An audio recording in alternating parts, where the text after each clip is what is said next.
एक में है दूसरों की बुराई सुनना और कहना अपने पुण्य को आग लगाने जैसा है। ये पुण्य को आग लगाना सुनने में तो बहुत गंभीर लगता है। बिल्कुल गंभीर है, और ये सिर्फ कहने की बात नहीं है। आप सोचिए, हम निंदा करते क्यों हैं? अक्सर इसके पीछे अहंकार या ईर्ष्या होती है।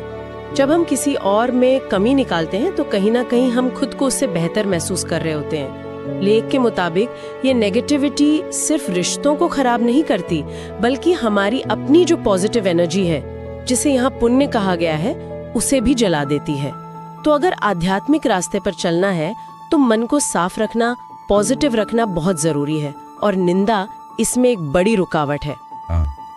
ये सब बातें जुड़ती जा रही हैं, और शायद इस पूरी यात्रा का जो निचोड़ है वो भगवान का प्रेम और शरणागति में है।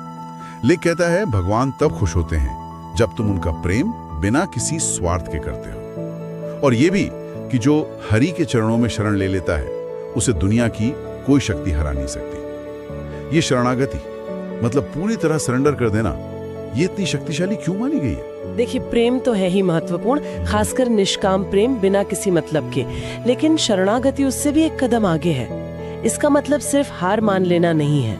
इसका मतलब है मैं करने वाला हूँ या मैं कंट्रोल कर रहा हूँ, इस भाव को ही छोड़ देना।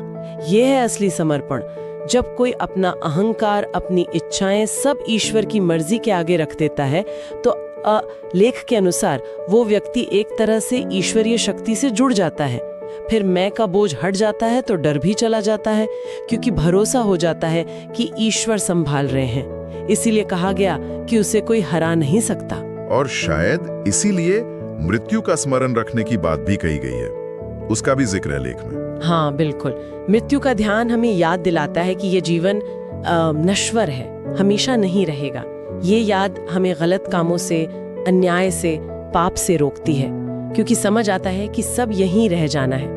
और साथ ही ये नश्वरता का बोध हमारे अहंकार को गलाने में मदद करता है और हमें शरणागति के लिए तैयार करता है कि आखिर में तो सब कुछ उसी परम शक्ति के हाथ में है। तो अगर हम पूरी बात को समेटें तो प्रेमानंद महाराज के ये विचार हमें दुनिया की भागदौड़ से ऊपर उठकर एक आध्यात्मिक लक्ष्य देखने को कहते हैं। माया और अहंकार जैसे बंधनों को पहचानकर उनसे निकलने का रास्ता बताते हैं, और इसके लिए सत्संग, अच्छा आचरण, दूसरों की बुराई से बचना और आखिर में बिना स्वार्थ के प्रेम और ईश्वर में पूरी तरह शरणागत होना, ये मार्ग सुझाते हैं। बिल्कुल सही कहा आपने। ये बातें हैं तो सरल, पर जीवन में उतारने के लिए लगातार कोशिश और गहरा चिंतन चाहिए। और